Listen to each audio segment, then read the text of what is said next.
ଅସ୍ତରଙ୍ଗ ଅଞ୍ଚଳରେ ଦିନକୁ ଦିନ ବୃଦ୍ଧି ପାଇବାରେ ଲାଗିଛି ଚୋରି। 2 ଦିନ ତଳେ ଅସ୍ତରଙ୍ଗ ହୀରାଦେଇପୁରରେ ଜଣେ ସେନା କର୍ମଚାରୀଙ୍କ ଘରୁ ଚୋରି ହୋଇଥିବା ବେଳେ ଗତ ରାତିରେ ଏଇଠୁ ଅଳ୍ପ ଦୂର କଳ୍ପେଶ୍ୱର ଶିବ ମନ୍ଦିରରୁ ଚୋରି ହୋଇଛି।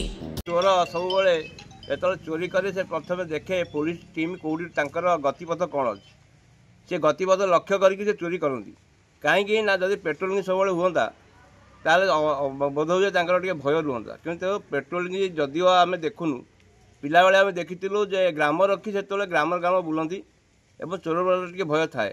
କିନ୍ତୁ ଗ୍ରାମରକ୍ଷୀ ବି ଆମେ କାହିଁ ଦେଖୁନୁ କି ୟା ସରକାରଙ୍କ ପାଖରେ ଗ୍ରାମରକ୍ଷୀର କୌଣସି ଗୋଟେ ଇଏ ନାହିଁ, ସେଟା କହିପାରିବୁନି।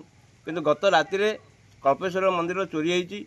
ଆମର ମନ୍ଦିରର ଭାଇନା ସେ ସକାଳୁ ଗ୍ରାମବାଲାଙ୍କୁ କହିଲେ, ଗ୍ରାମବାସୀ ଦେଖିଲେ ଏବଂ ସାଙ୍ଗେ ସାଙ୍ଗେ ଏଫଆଇଆର୍ ଦିଆଯାଇଛି। ଏଫଆଇଆର୍ ଦେଲା ପରେ ବି ପୋଲିସ ଆଇଆଇସି ସେ ବି ଆସିକରି ତାଙ୍କର ଇନକ୍ୱାରି କରି ଯାଇଛନ୍ତି। ସେ ବୋଧ ହୁଏ ପୁରୀ ତାଙ୍କର ଇନକ୍ୱାରି କରିବା ପାଇଁ ଟିମ୍ କହିଛନ୍ତି ଯେ ଆସିବେ, ଏପର୍ଯ୍ୟନ୍ତ ଆସିନାହାନ୍ତି। କ'ଣ କହିବେ ଆ ପାଇଁ ଇଏ ଯେଉଁ ଆମ ଇଏ ଗୋଟିଏ ଗାଁ ହୀରାଦେଇପୁର କୋଣପୁର, କିନ୍ତୁ ଏ ମନ୍ଦିର ପାଖରୁ 500 ମିଟର ହେବ ତ ହୀରାଦେଇପୁର ଯେଉଁ ମଦନ ମଲ୍ଲିକଙ୍କ ଘର ଚୋରି ହେଇଛି। ତାପରେ 4 ଦିନ ପରେ ଫେରେ ଇଏ ଯେଉଁ ଘଟଣା ଘଟିଛି, ଏଥିରେ ସାଧାରଣ ସନ୍ଦେହ ହେବା କଥା ଯେ ବର୍ତ୍ତମାନ ଆମର ପୋଲିସ ପ୍ରଶାସନ ଟିମ୍ଙ୍କର ତାଙ୍କର ପେଟ୍ରୋଲିଂ କେମିତି ହେଉଛି କ'ଣ ହେଉଛି। କିନ୍ତୁ ଆମେ ଯଦି ଜାଣୁଛୁ ପେଟ୍ରୋଲିଂ ଅବଶ୍ୟ କରୁଥିବେ, କିନ୍ତୁ ଚୋର ଯଦି ଏତେ ଚାଲାକ ହେବ ତାହେଲେ ଏ ଦୁନିଆ ଚାଲିବ କେମିତି, ଅଞ୍ଚଳବାସୀ କେମିତି ରହିବେ। ତାରି ଉପରେ ଆମର କହିବା କଥା, ପୋଲିସ ମାନେ ନିବେଦନ କରୁଛୁ ଯେ ତାଙ୍କର ଡ୍ୟୁଟି ଟିକେ ଯଦି କରନ୍ତେ ତାହେଲେ ବୋଧହୁଏ ରାସ୍ତା କଡ଼ରେ ଏତେଟା ଜଘନ୍ୟ ଅପରାଧ ହୁଅନ୍ତାନି। ମନ୍ଦିରର ଦକ୍ଷିଣ ପଟ ଲୁହା କବାଟ ତାଡ଼ି ମନ୍ଦିର ଭିତରେ ମା ପାର୍ବତୀଙ୍କର ରୂପା ମୁକୁଟ, ମାଇକ୍ ମେସିନ୍, ମାଇକ୍ରୋଫୋନ୍, ପିତ୍ତଳ ଖଣ୍ଟ, ଲୁଗାପଟା ସହିତ ଠାକୁରଙ୍କର ହୁଣ୍ଡି ଭାଙ୍ଗି ସେଥିରୁ ଭକ୍ତଙ୍କ ସମସ୍ତ ଦାନ ଲୁଟି ନେଇଛନ୍ତି ଲୁଟେରା।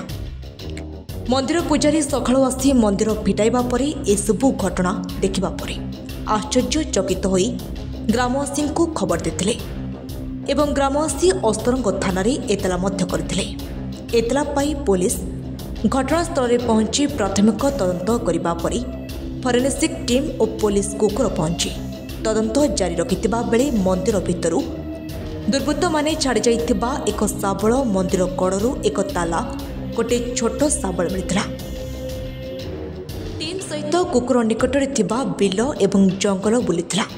ଘଟଣାସ୍ଥଳରୁ 2ଟି ଶାବଳ, 2ଟି ତାଲା ଜବତ ହୋଇଥିବା ବେଳେ ଜଣଙ୍କର ଫିଙ୍ଗର ପ୍ରିଣ୍ଟ ମିଳିଥିବା ସୂଚନା ମିଳିଛି। ରବୀନ୍ଦ୍ର ପଣ୍ଡା ବାପା ଆମର ଆସନ୍ତି ସବୁ ପ୍ରତିଦିନ। ବାପାଙ୍କ ଦେହ ଭଲ ନାହିଁ, ତେଣୁକରି ବାପା କହିଲେ ମୁଁ ଲେଟ୍ରେ ଯିବି, ତୁ ଟିକେ ଯାଇକି ସବୁ ଓଳିଆଓଳି କରି ଠାକୁରଙ୍କର ଟିକେ ଆଗ ଇଏ କରିଦେ, ମୁଁ ଯାଇ ପହଞ୍ଚିବି। ମୁଁ ଆସି ଯେତେବେଳେ 5ଟାରେ ପହଞ୍ଚିଲି, ପ୍ରଥମ ଦ୍ୱାର ଦେଖିଲି ଠିକ୍ ଅଛି, କବାଟ ଖୋଲିଲି, ଭିତରକୁ ଗଲି, ଲାଇଟ୍ ମାରିଲି। ଲାଇଟ୍ ମାରି ସାରିଲା ପରେ ଦେଖିଲା ବେଳକୁ ଲୁଗାପଟା ଆମର ସେ ଟ୍ରଙ୍କ ଭଙ୍ଗା ହେଇଛି, ଲୁଗାପଟା ଗଦା ହେଇଛି।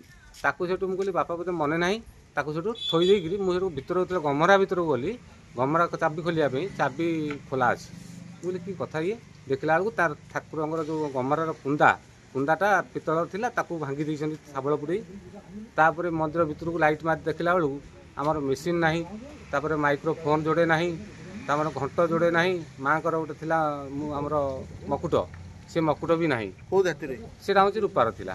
ତାପରେ ମୁଁ ଯେତେବେଳେ ଦେଖିଲା ବେଳକୁ କବାଟ ଏପଟେ ଦକ୍ଷିଣ ପଟକୁ ଦ୍ୱାର ମୁଁ ଦେଖିଲା ବେଳକୁ ଦକ୍ଷିଣ ପଟ ଦ୍ୱାର ଭଙ୍ଗା ହେଇଯାଇଛି, ସେଇଟା ବେଣ୍ଡ ହେଇକିରି ସବୁ ତଡ଼ା ହେଇଛି। ସେଠୁ ଆସି ଏପଟେ ଦେଖିଲା ବେଳକୁ ବିରାଟ ଶାବଳ ଥୁଆ ହେଇଛି କେଉଁଠି, ଆମ ଦୀପ ଷ୍ଟାଣ୍ଡ ଉପରେ ଶାବଳ ଦେଖିଲା ପରେ ମୋ ସେଠୁ ପୁରା ଇଏ ହେଇଗଲି, ମୁଁ ଭୟଭୀତ ହେଇଗଲି।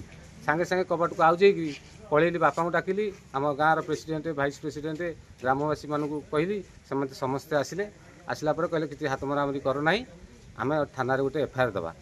ଥାନାରେ ଏଫଆଇଆର୍ ଦେଲା ପରେ ଥାନାବାଲା ବି ଆସିଥିଲେ, ଥାନାବାଲା ଦେଖିକି ଯାଇକି ଫଟୋ ଉଠେଇକି ଯାଇଛନ୍ତି, ଲେଖିକି ସବୁ ନେଇକି ଯାଇଛନ୍ତି। ତେଣୁକରି ଯାହା ଆପଣମାନେ କରିବେ ଆଉ। ଆଶ୍ଚର୍ଯ୍ୟକର କଥା, 2 ଦିନ ତଳେ ଏହି ଗ୍ରାମର ମୁଖ୍ୟ ରାସ୍ତା ଉପରେ ଥିବା ଜଣେ ବ୍ୟକ୍ତିଙ୍କ ଘରୁ ଚୋରି ହୋଇଥିବା ବେଳେ ଠିକ୍ 2 ଦିନ ପରେ ନିକଟରେ ଥିବା ମନ୍ଦିରରୁ ଚୋରି ହୋଇଛି, ଯାହାକୁ ନେଇ ଅଞ୍ଚଳବାସୀମାନଙ୍କ ଭିତରେ ଏକ ଭୟର ବାତାବରଣ ସୃଷ୍ଟି ହୋଇଛି। ଆଉ ପ୍ରଶାସନର ନାଇଟ୍ ପେଟ୍ରୋଲିଂ ଅଭାବରୁ ଏଭଳି ଘଟଣା ଘଟୁଛି ବୋଲି ସାଧାରଣରେ ଚର୍ଚ୍ଚା ହେଉଛି। ଅସ୍ତରଙ୍ଗରୁ ମନୋଜ ବିଶ୍ୱାଳଙ୍କ ରିପୋର୍ଟ, ସକାଳ ଖବର।